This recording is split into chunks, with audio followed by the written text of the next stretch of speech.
প্রিয় শ্রোতা বন্ধুরা, কেমন আছেন সবাই? নিশ্চয়ই ভালো। আজকে একটা মজার গল্প বলতে চলেছি, মজার এবং ভৌতিক।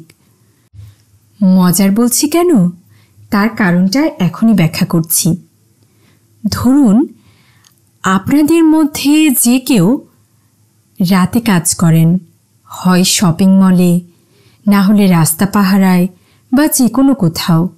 তারা যদি হঠাৎ দেখেন এমন কোনো জিনিস যার ভেতরে প্রাণ থাকার কথা নয়, কিন্তু সে কথা বলছে, আপনার সাথে হাঁটছে, গল্প করছে, কেমন লাগবে বলুন? ঠিক তেমনই একটি বিষয় নিয়ে আজকের গল্প। তাহলে চলুন বন্ধুরা, শায়ক আমানের লেখা গল্প ম্যানিকুইন শুরু করা যাক। শুনতে থাকুন এবং আমার সঙ্গেই থাকুন। আত্মার নাকি বিনাশ নেই, তাকে ছুরি দিয়ে কাটা যায় না, আগুনে পোড়ানো যায় না, ধারালো অস্ত্র দিয়ে চিড়ে ফেলা যায় না। তবে সব কিছুর মতো আত্মারও বয়স আছে, এবং যত দিন যাচ্ছে সে বয়স বেড়েই চলেছে। এখন ভাবুন, আজ থেকে 50,000 বছর আগে যে নিয়ানডার্থাল মানুষ মারা গেছিল, সেও পরিণত হয়েছে আত্মায়, এবং জন্ম ও মৃত্যুর মাঝের দোলায় সে এখনও দুলে চলেছে। অতি সুপ্রাচীন এমন বহু প্রাণীও তো পৃথিবীর বুকে ছিল, যাদের কথা আমরা এখনো জানিই না। হয়তো মানব সভ্যতা গড়ে ওঠার আগে অন্য কোনো সভ্যতা বাস করত পৃথিবীর বুকে।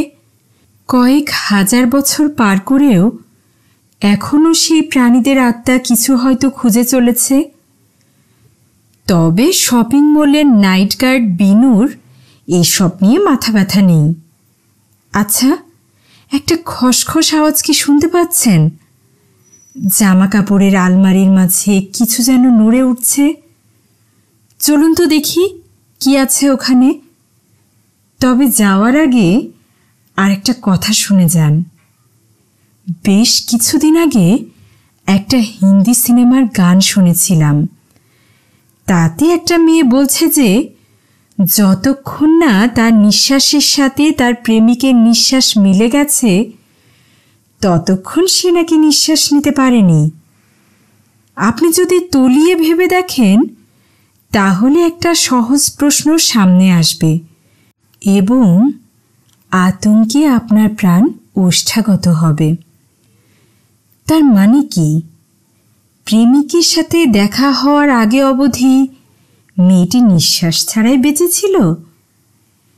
জামা কাপড়ের হ্যাঙ্গার থেকে খচমচ শব্দ শুনে সেই দিকে এগিয়ে গেল বিনু। টর্চটা শক্ত করে ধরল হাতে। অন্তত ঘণ্টা 3 হলো মল বন্ধ হয়ে গেছে। এখন আওয়াজ আসছে মানে হয় বিড়াল জাতীয় কোনো প্রাণী, আর না হয় ইঁদুর। কিন্তু তারাই বা ঢুকবে কি করে? চারিদিক এয়ারটাইট করে বন্ধ করা। বন্ধ করার আগে রোজ আতিপাতি করে দেখে নেওয়া হয়। তাহলে বিনুর ভুরু দুটো কুঁচকে উঠল। এতক্ষণে অন্ধকারটা তার চোখ সয়ে গেছে। আওয়াজের উৎস লক্ষ্য করে টর্চ ফেলে দেখল হ্যাঙ্গারের মাঝখানটা জামাকাপড় সরে গিয়ে খানিকটা ফাঁক হয়ে আছে। একটু অবাক হলো বিনু। এই শপিং মলে সে নাইট গার্ডের চাকরি নিয়েছে, তাও 1 সপ্তাহ হতে চলল। তার মধ্যে এতটুকু বেনিয়ম চোখে পড়েনি। সামান্যতম গাফিলতিও এখানে সহ্য করা হয় না। 10:30 বাজলে শপিং মল বন্ধ হয়ে যায়। দোকানের মালিকরা একে একে নিজস্ব দরজা বন্ধ করে দিয়ে বাড়ি চলে যায়। যাদের ওপেন স্পেসে দোকান, তারা স্টলগুলোকে একাধারে সরিয়ে রেখে যায় যাতে মাঝরাতে হাঁটতে হাঁটতে নাইট গার্ডের হোঁচট না লাগে। যেমন এই হ্যাঙ্গারটা, এখনও তার গা থেকে জামা কাপড় ঝুলছে, শুধু মাঝখানে একখানা ছোট ফাঁক, যেন এইমাত্র হাত দিয়ে ঝুলন্ত জামা কাপড় সরিয়ে কেউ ভেতরে ঢুকেছে। বিনু আর একটু কাছে এগিয়ে এসে ফাঁকটার ভেতরে আলো ফেলল। ওপাশে সাদা দেওয়াল। এদিক ওদিকে আলো ঘুরিয়েও বিড়াল বা ইঁদুর চোখে পড়ল না। একটা ছোটখাটো দীর্ঘশ্বাস ফেলল বিনু।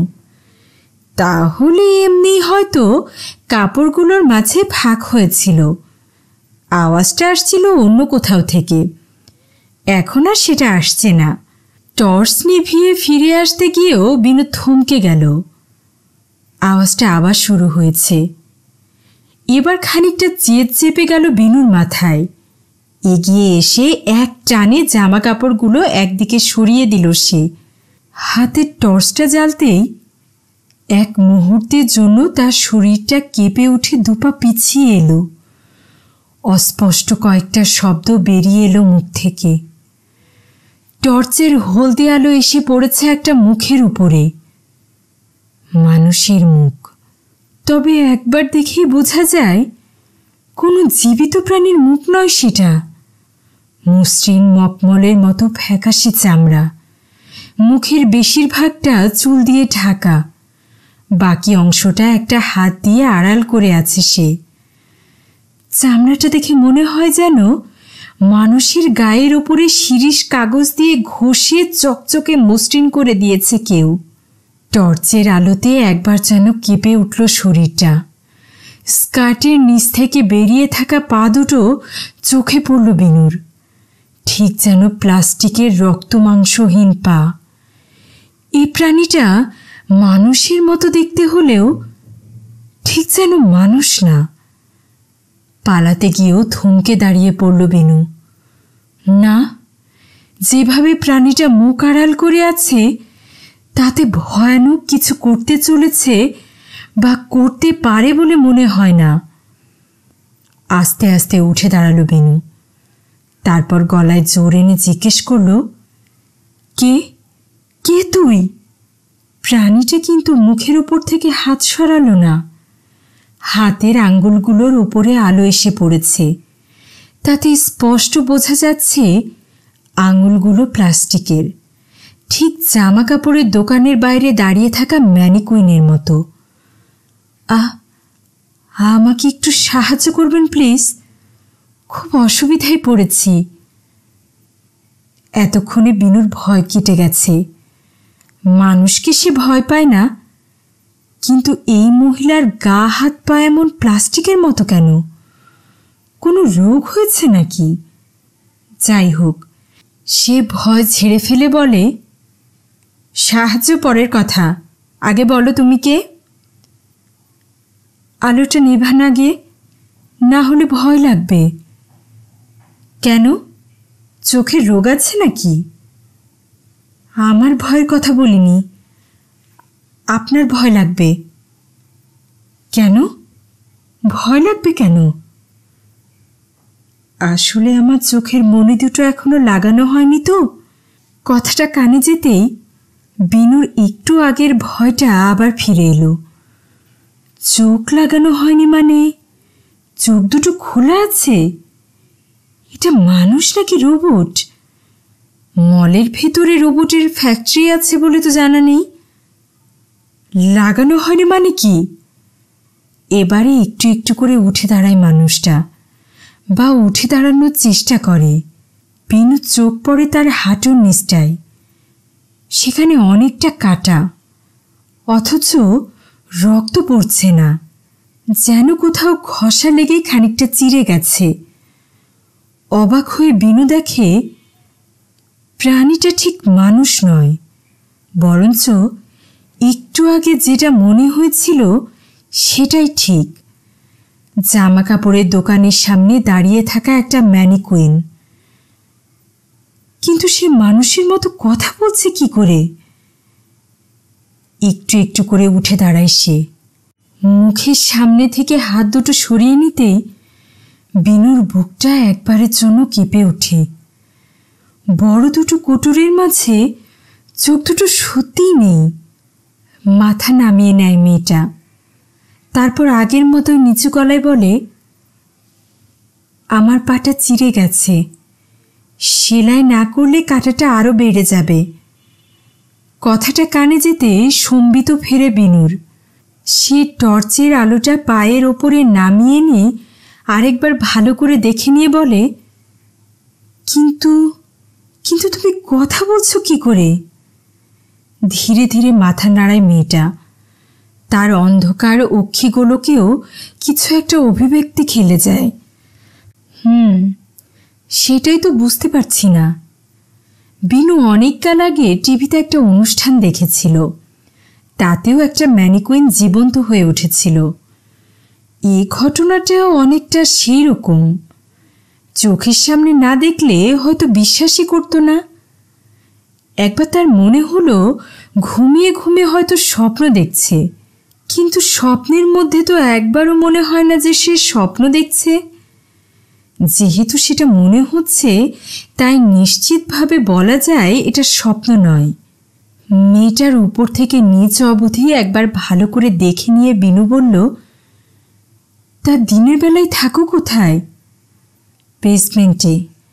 বেশি আলো আমার সহ্য হয় না। তখন তোমাকে কেউ দেখতে পায় না? না। কেন? মেয়েটি আর কিছু বলল না। একটা হাত মাথায় রেখে দেওয়ালে ঠেস দিয়ে দাঁড়ালো। বিনুর মনে অনেকগুলো প্রশ্ন ঘুরপাক খাচ্ছিল, সেই সাথে মায়াও লাগছিল মেয়েটাকে দেখে। হয়তো কোনো বিদেহী আত্মা, উপায় না পেয়ে পুতুলের ভেতর ঢুকতে হয়েছে। এমনিতে পুতুলটাকে দেখতে খারাপ নয়, ছোটোখাটো গড়ন, ছিপছিপে শরীর, কথা বলার সময় ঠোঁটগুলোও কেঁপে উঠছে। শুধু চোখের কোটর দুটো খালি বলে কেমন যেন ভুতুড়ে দেখাচ্ছে তাকে। নিজের মুখে হাত দিয়ে এতক্ষণে সেটাই যেন বুঝতে পারল সে। আবার হাত দিয়ে চোখ ঢেকে নিয়ে বলল, আগে চোখ দুটো খুঁজতে হবে, না হলে আপনি ভয় পাবেন। চোখ কোথায় পাবো? ডল শপে, দোতলায় আছে। এখন খোলা আছে? খোলা নেই। তবে কিছু একটা বলতে গিয়েও আটকে গেল মেয়েটা। বিনুর মনে হলো কোনো ব্যাপারে বিনুর সাহায্য দরকার মেয়েটার। সে খানিক ভেবে নিয়ে বলল, বেশ, খুঁজে নাও চোখ, তবে তারপর আর এখানে থাকা চলবে না। মেয়েটা মাথা নাড়ল। এমন পুতুলের শরীর নিয়ে সে যে কোথায় যাবে সেটা অবশ্য বিনু জানে না। টর্চটার সামনে জেলে হাঁটতে লাগলো বিনু। এত রাতে এসকেলেটর চলে না, ফলে সিঁড়ি দিয়ে ওঠা ছাড়া উপায় নেই। সিঁড়িগুলো বেশ খাড়াই, কয়েকটা ধাপ উঠতেই কষ্ট হয়। বিনু লক্ষ্য করল মেয়েটা বড় করে নিঃশ্বাস ফেলছে। সে থমকে দাঁড়িয়ে বলল, তোমার ভেতরে যন্ত্রপাতি আছে নাকি? কি যন্ত্রপাতি? এই যেমন হার্ট, লাংস, কিডনি, আরও যা যা থাকে। না, হার্ট থাকলে সেই দেহের ভেতরে ঢুকতে পারতাম না আমি। তাহলে নিঃশ্বাস নিচ্ছ কি করে? না হলে তো ব্যাপারটা খারাপ দেখায়। এতক্ষণের উত্তেজনাটা কেটে গিয়ে এই প্রথম বিনুর হাসি পেল। সে মুখ ফিরিয়ে সিঁড়ি ভাঙতে ভাঙতে বলল, থাক, অত স্বাভাবিক করতে হবে না সব কিছু। নিঃশ্বাস বন্ধ করো। নিঃশ্বাস বন্ধ হয়ে গেল। সিঁড়ির উপরে শুধু দুখানা পায়ের আওয়াজ। বিরাট শপিং মলটা খালি বলে এখন আওয়াজটা ছড়িয়ে যাচ্ছে চারিদিকে। সিঁড়ির শেষ ধাপটা পার করে পেছন ফিরে তাকালো বিনু। তারপর টর্চটা নিচের দিকে ফেলতেই আবার চমকে উঠল। সিঁড়ি ফাঁকা পড়ে আছে, মেয়েটা বেপাত্তা। ভয়ে ভয়ে চারিদিকে তাকাতেই ঘাড়ের ঠিক পেছন থেকে চেনা গলা শুনতে পেল সে। এই জন্যই তো নিঃশ্বাস নিচ্ছিলাম। যাই হোক, এদিকে আসুন। থতমত খেয়ে পিছন ফিরে আবার হাঁটতে লাগলো বিনু। কাচের দেওয়াল ভেদ করে বাইরে থেকে খানিকটা আলো ভেতরে আসছে এখন।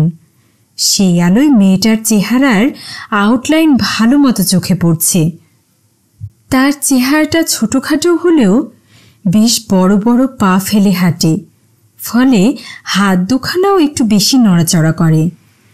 আপাতত বিনুর থেকে হাত 15 দূরে হাঁটছে সে। ওদিকে যে একটা পুতুলের দোকান আছে সেটা বিনু আগেও দিনের বেলা লক্ষ্য করেছে, কিন্তু এত রাতে সেটা তো বন্ধ আছে, চাবিও নেই বিনুর কাছে। তাহলে গিয়ে লাভটা কি হবে? যাই হোক, বেশি ভাবনা চিন্তা না করে বিনু ধীরে ধীরে দোকানটার সামনে এসে দাঁড়ায়। দোকানের মেন দরজাটা কাচের, তার উপরে এখন ক্লোজড বোর্ড ঝুলছে। সেটা দিকে একবারও না তাকিয়ে একদিকে দেওয়ালের কাছে গিয়ে দাঁড়িয়ে কি যেন খুঁজতে খুঁজতে মেয়েটা বলল, এইখানে একটা হ্যান্ডেল ছিল, সেটা খুঁজে পেলেই ভেতরে ঢোকা যাবে। হিডেন ডোর এখানে? না না, হ্যান্ডেল, সেটার উপরে পা রেখে ওপরে হাত বাড়ালেই কিছু ধরা যাবে। ব্যাপারটা একটু আগেই সন্দেহ করেছিল বিনু। জোর গলায় বলল, আর সেটাতে উঠবে কে? আমি উঠতাম, কিন্তু হাত পাবো না যে। বিনু রাগ লাগলো। মলের ভিতরে যাতে অবাঞ্ছিত লোক না ঢুকতে পারে সেটা দেখাই তার কাজ। 1 সপ্তাহ হলো তার চাকরি হয়েছে। সিসিটিভি ক্যামেরা যদিও বন্ধ, তাও কাজটা করতে কেমন যেন বাঁধো বাঁধো ঠেকল তার। সে মাথা নাড়িয়ে বলল, না না, আমি এসব করতে পারবো না, তুমি নিজে করে নাও। মেয়েটা তার স্কার্টের পকেটে হাত ঢুকিয়ে কি যেন বের করে নিয়ে বলল, এটা নাও, হয়ে যাবে। বিনু তাকিয়ে দেখল সেটা একটা ডেবিট কার্ড, সম্ভবত কারো হাত থেকে পড়ে গেছিল। মেয়েটা সুযোগ বুঝে তুলে নিয়েছে। কার্ডটা ঘুরিয়ে ফিরিয়ে দেখে বিনু বলল, এটা দিয়ে কি হবে? অতি কত টাকা আছে আমি জানি না, কিন্তু একটা পুতুলের দাম হয়ে যাবে। তা হবে হয়তো, কিন্তু পিন তো জানি না। 4209। তুমি জানলে কি করে? মেয়েটা একটু সংকোচ করে বলল, যে লোকটা আমাকে এখানে এনেছিল সে একটা এটিএমের পাশে আমাকে দাঁড় করিয়ে টাকা তুলেছিল। আর তুমিও সে ফাঁকে পিনটা দেখে নিয়েছিলে? মেয়েটা মাথা নামিয়ে নিল। বিনুর বেশ হাসি পেল। এতক্ষণের লোকটা কার্ড ব্লক করে দিয়ে থাকতে পারে সেটা হয়তো জানে না মেয়েটা। বিনু কার্ডটা আবার তার হাতে দিতে দিতে বলল, এসব লাগবে না, পুতুলের শরীরে প্রাণ আসাটাই আনএথিক্যাল। সেটা যখন হয়েছে তখন বাকি এটুকু হলে অসুবিধা নেই কিছু। টর্চটা জেলে দেওয়ালের ওপর ঘুরতেই হ্যান্ডেলটা চোখে পড়ল। সে টর্চটা মেয়েটার হাতে দিয়ে বলল, এটা ধরো, আমি ভেতরে নামলে বাইরে কাচের এপার থেকে ভেতরে আলো ফেলবে। মেয়েটা ঘাড় নেড়ে দিল। বিনু এক পা হ্যান্ডেলের ওপরে রেখে দেওয়ালের পাশের দিকটা দুহাতে ধরে কোনো রকমে দাঁড়ালো। তারপর একটা হাত সরিয়ে নিয়ে ওপরে হাত বাড়িয়ে খাঁজটা ধরল। খুব একটা বেশি উঁচু নয় দেয়ালটা, ফলে সেটা টপকে যেতে বেশি অসুবিধা হলো না। শুধু ওপর থেকে নিচে পড়তে পায়ে বেশ জোরে ঝাঁকুনি লাগলো। হাঁটুটা ঠুকে গেল মাটিতে। মুখ দিয়ে একটা শব্দ করে বিনু মেঝেতে বসে পড়ল। কি হলো? লাগলো পায়ে? সে হাঁটুতে হাত বোলাতে বোলাতে বলল, না, চোট লেগেছে, আলোটা জ্বালাও। সাথে সাথে কাচের ওপাশ থেকে আলো এসে পড়ল। বিনু চারিদিক দেখতে দেখতে বলল, চোখ কোথায় আছে? নিচ থেকে 2 নম্বর ড্রয়ারে। খানিক দূরে এগিয়ে ড্রয়ারটা খুলে ফেলল বিনু। সাথে সাথে গোটা 10 চোখ গড়িয়ে গড়িয়ে ড্রয়ারের শেষ প্রান্তে চলে এলো। একবার দেখেই বেশ গা ঘিন ঘিন করল বিনুর। ধীরে সুস্থে একটা চোখ তুলে ধরল সে। টর্চের সাদা আলোয় রং বোঝার উপায় নেই। গোটা 4 মণি তুলে নিয়ে কাচের দিকে এগিয়ে গেল। তারপর গলা তুলে জিজ্ঞেস করল, কোনগুলো নেব? মেয়েটা আর একটু এগিয়ে এলো কাচের দিকে। তারপর টর্চটা ভালো করে বিনুর হাতের উপর ফেলে বলল, রং তো বোঝা যাচ্ছে না, 2 রকম হয় যদি। বিনু কিছু ভেবে পেল না। মেয়েটা টর্চ ধরে আছে বলে তার নিজের চেহারাটা দেখা যাচ্ছে না, শুধু মাঝে মাঝে টর্চটা হাত বদল করছে।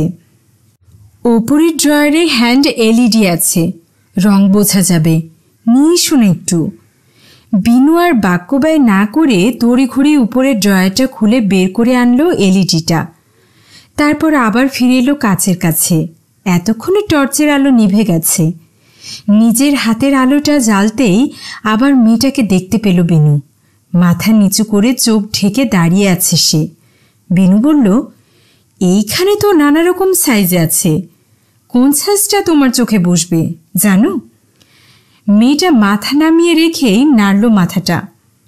বিনু কি যেন ভেবে বলল, আমি এখান থেকে উপর দিয়ে ছুঁড়ে ওপারে ফেলছি, লাগিয়ে দেখে নাও। বেশ, আমি দাঁড়াচ্ছি ওখানে। পুতুলের চোখে কালো মণি ভালো লাগে না। বিনু খানিক ভেবে নিয়ে দুটো নীল মণি উপরের ফাঁকটা দিয়ে ছুঁড়ে দিল ওপারে। সেগুলো গিয়ে পড়তেই পায়ের আওয়াজ শোনা গেল। সে আবার গলা তুলে জিজ্ঞেস করল, হয়েছে? কোনো উত্তর নেই। মিনিট 3 কেটে গেল। মেয়েটা যেন আবার হাওয়ায় মিলিয়ে গেছে। বেশ বিরক্তি লাগলো বিনুর। একটা জীবন্ত পুতুলের জন্য এতক্ষণ অনেক হ্যাপাস হয়েছে। দেওয়াল বেয়ে আবার উঠে আসতে যাচ্ছিল সে। এমন সময় কাচের কাছ থেকে আবার পায়ের আওয়াজ পেয়ে থমকে গেল। দেখো তো ঠিক লাগছে কিনা। গলাটা শুনে আবার কাচের দিকে আলো ফেলল বিনু। একটু একটু করে কাচের দিকে এগিয়ে আসছে মেয়েটা।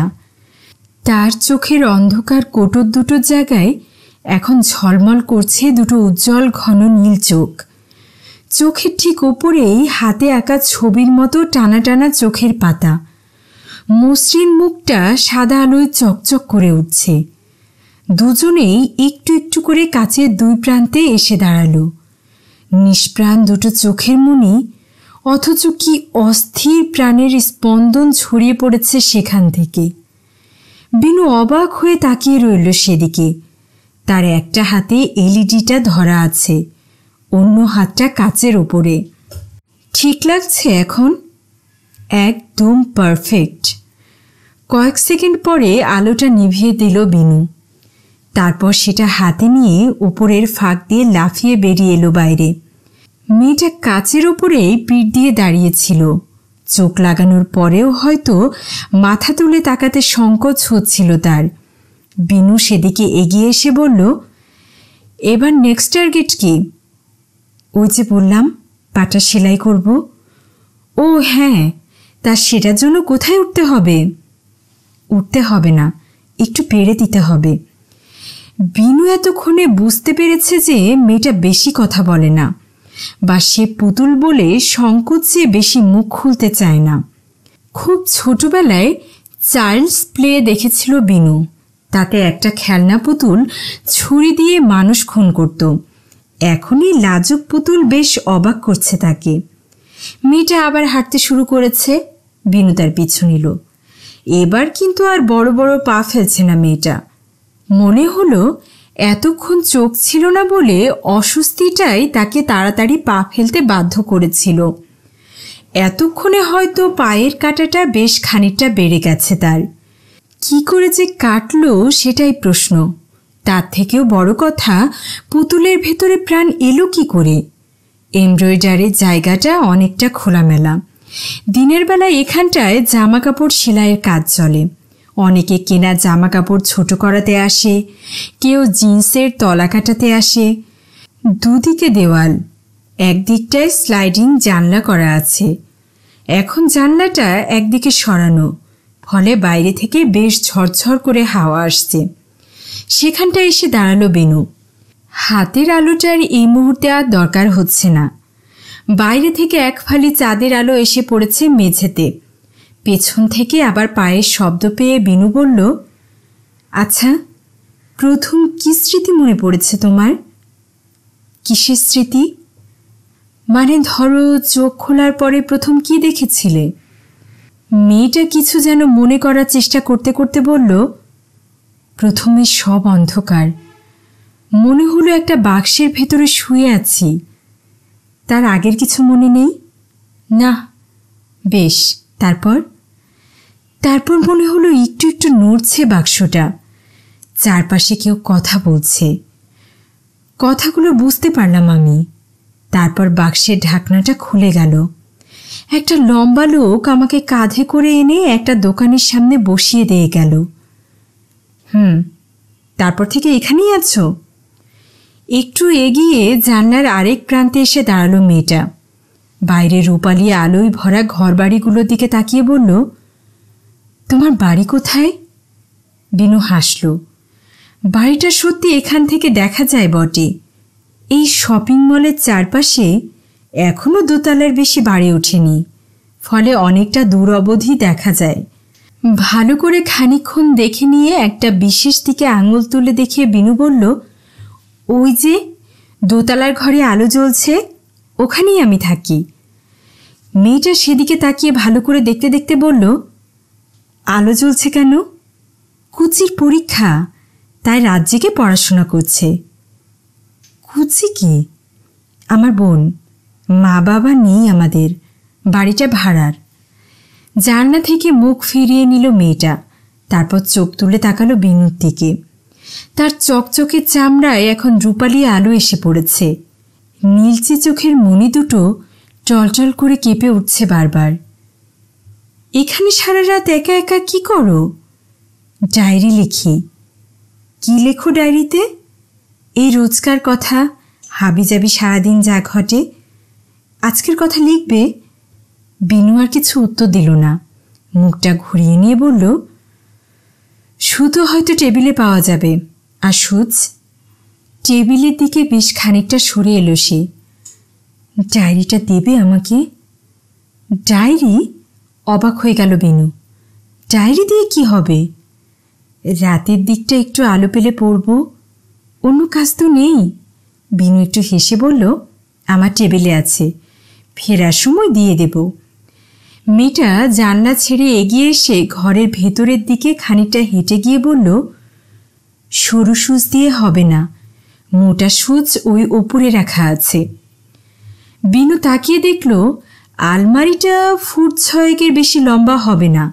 উপরে কতগুলো প্লাস্টিকের বাক্স রাখা আছে। একটু লম্বা মানুষ হলে মাটিতে দাঁড়িয়েই সেগুলো হাতে পাওয়া যায়। ধীরে ধীরে সেদিকে এগিয়ে গিয়ে বাক্সগুলো নামিয়ে আনলো বিনু। তারপর সেটা খুলে মেয়েটার দিকে এগিয়ে দিয়ে বলল, নিজে করতে পারবে না আমি করে দেব? একটু যেন লজ্জা পেল মেয়েটা। তার প্লাস্টিকের মুখে একটা মিহি হাসি ফুটে উঠল। না না, আমি করে নেব। যদি ব্যথা লাগে? যা, যার প্রাণ নেই তার আবার ব্যথা লাগে নাকি? সুতোটা পরিয়ে দেবে? সুচ আর সুতোটা হাতে নিয়ে এলইডিটা জেলে জানলার দিকে এগিয়ে গেল বিনু। সুতোটা গলাতে গলাতে বলল, আচ্ছা, আমার একটা প্রশ্ন আছে। কি প্রশ্ন? বাক্সের মধ্যে যখন তোমার জ্ঞান ফিরল তখন চেঁচামেচি করনি তুমি? মানে তখনও তো জানতে না যে তুমি পুতুলের শরীরে? আমি তখনও ঠিক বুঝতে পারিনি যে। কি বুঝতে পারোনি? বিনুর দিকে একটু এগিয়ে এলো মেয়েটা, তারপর হাতের দিকে দেখিয়ে বলল, সুতো পরানো হয়ে গেছে? সুতো এগিয়ে দিল বিনু।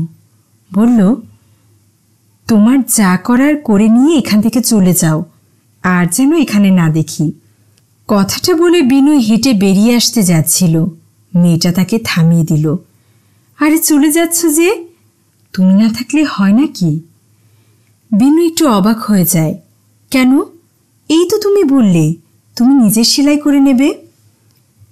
মেয়েটা বিরাট নীল চোখে সুচটার দিকে তাকিয়ে থাকতে থাকতে বলল, সেলাই তো আমি করব, কিন্তু নিজেকে করব তা তো বলিনি। বিনু আর কিছু জিজ্ঞেস করার আগেই মেয়েটা বিরাট নীল চোখে সুচটার দিকে তাকিয়ে থাকতে থাকতে বলল, সেলাই তো আমি করব, কিন্তু নিজেকে করব তা তো বলিনি। বিনু আর কিছু জিজ্ঞেস করার আগেই মেয়েটার চকচকে প্লাস্টিকের বাঁ হাতটা উঠে এলো। সেই সাথে চাঁদের আলোয় লিকলিকে সাপের মতো ঝলমল করে উঠল একটা ছুরির ফলা। পর মুহূর্তে বিনুর বুকে হৃৎপিণ্ডের ঠিক উপরে বসে গেল সেটা। রক্তের ফিনকি ছিটকে বেরিয়ে এলো সেখান থেকে। আতঙ্ক আর যন্ত্রণার মাঝেও একটু আগে মেয়েটারই বলা একটা কথা মনে পড়ে গেল বিনুর। যাদের হাড় থাকে তাদের শরীরে ঢুকতে পারি না আমি।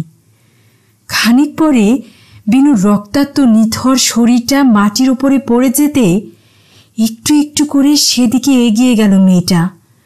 তার চকচকে মুখ এখন আরও উজ্জ্বল দেখাচ্ছে। চোখ দুটো থেকে ঠিকরে বেরোচ্ছে নীলচে আভা। গুনগুন করে একটা গানও গাইছে সে। বিনুর শরীরের পাশে হাঁটু গেড়ে বসে পড়ল সে। বুকের উপরে বিঁধে থাকা ছুরিটাকে একটানে তুলে নিয়ে একটু পাশে রেখে আবার বুকের উপরে ঝুঁকে পড়ে। তার ঠোঁটের কোণায় একটু আগে সেই হাসিটা আবারও ফিরে এসেছে। সকালে মলে ঢোকার আগেই একটু থমকে দাঁড়ালেন সমাজপতি। বাইরে কিছুদিন হলো নতুন নাইট গার্ড বসেছে। লোকটার সাথে আলাপ করা হয়নি তার। পাশে তাকিয়েই নীল ইউনিফর্ম পরা লোকটাকে দেখতে পেলেন তিনি। দুপা হেঁটে তার সামনে গিয়ে একটা ভারী কি হাসি এসে জিজ্ঞেস করলেন, হুম, কি হে ছোকরা, চেনো আমাকে? আগে না স্যার, থতমত খেয়ে উত্তর দিল সে। সমাজপতি আর একটু সরু হাসি হেসে একটা হাত এগিয়ে দিয়ে বললেন, আমি কে সমাজপতি, এই কমপ্লেক্সের মালিক। লোকটা হাত না ধরে ডান হাতটা কপালে ঠেকিয়ে মিলিটারি কায়দায় সেলাম করে বলল, গুড মর্নিং স্যার। তা শুনলাম আজ নাকি দেরি করে এসেছ, ব্যাপার কি হে? বাড়িতে বোন আছে স্যার, বায়না করেছিল, শান্ত করে এলাম। বেশ বেশ, দেখো রোজ যেন না হয়। ভেতরে ঢুকতে গিয়েও থমকে যান সমাজপতি।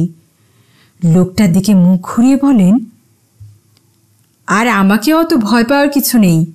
নিঃশ্বাস বন্ধ করে দাঁড়িয়ে থাকতে হবে না, রিল্যাক্স। বিনুর মুখে একটা লজ্জার হাসি খেলে যায়।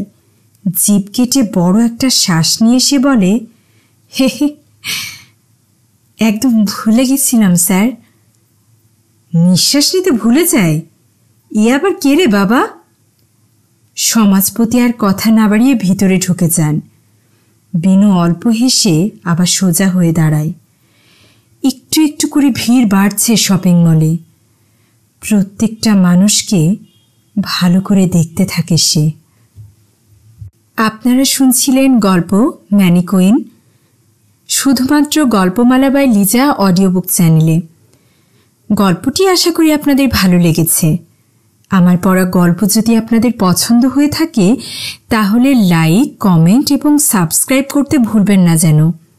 আপনাদের যে কোনো গঠনমূলক আদেশ, উপদেশ, সমালোচনা আমি সাদরে গ্রহণ করব। এসব আয়োজন তো আপনাদের জন্যই।